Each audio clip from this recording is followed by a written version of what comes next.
out what I really am. I didn't know Riley was missing, or that his photo was on posters from the border of Maine to the edge of the Atlantic Ocean. Even if I had known, there wouldn't have been anything I could have done. More than 900 miles away, my own world was crumbling. Now, of course, it's different. Ask me where I was when Riley Fraser disappeared. I can't tell you. I don't know where I was, or what I was doing, or who I was with. But ask me what happened to Riley Fraser. Ask me that, and I'll tell you everything. 1. Bad girls go to New York. I saw that on a t-shirt once. I had been wandering around a street fair with Lacey when she spotted it on a vendor's cart.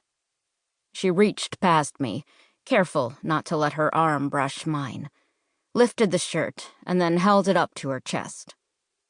The guy behind the table tried to convince her that purple was her color, that the shirt looked so great against her skin that he'd practically give it away, as long as she took his number at the same time. Things like that are always happening to Lacey. "Aren't you the one who's usually giving it away?" I asked, rolling my eyes skyward as I tried to bring her down a peg or two. "Jealous?" she retorted. "Not even a little." It was fine if she saw through the lie. For someone who seems to have everything and has always been able to tell people exactly what she wants, Lacey may be the most insecure person I've ever met. My jealousy reminds her that she's doing okay, that things are on track, that people want to be her even if she desperately wants to be someone else. If Lacey's life were a movie, I'd be the plucky sidekick, the short, fat redhead who provides comic relief and moral support without ever stealing the scenes. The one always standing just a little bit behind her in Instagram pics. And that suits me just fine. At least, it had. Back when it seemed like there was safety in Lacey's shadow. When being near someone with a personality that big allowed me to be part of things without ever drawing too much attention to myself.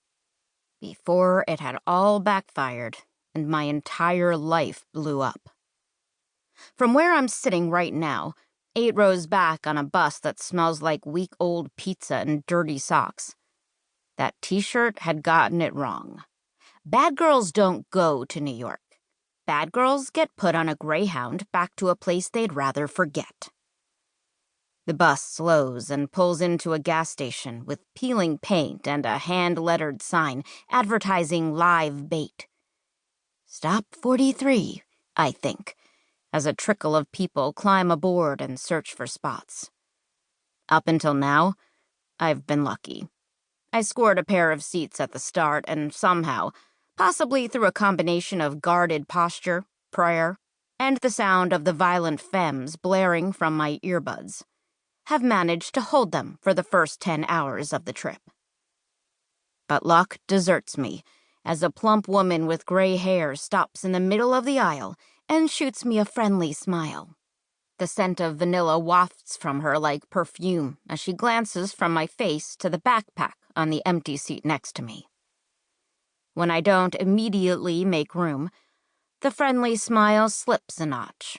It doesn't disappear completely, though, and she doesn't keep walking. I hesitate a second longer before pulling my bag onto my lap. As the woman lowers herself next to me, I tug the sleeves of my shirt down as far as they'll go, and then hunch in on myself, trying to make my body as small as possible. Lacey calls it my subway slump. Also good for crowded shopping malls, the hallway between classes, and, apparently, the bus from New York to Canada. But there's only so much you can do when you're big. You can twist and contort all you want, but volume is volume. And with both of us fat, overweight, my dad always corrects, as if that somehow sounds better.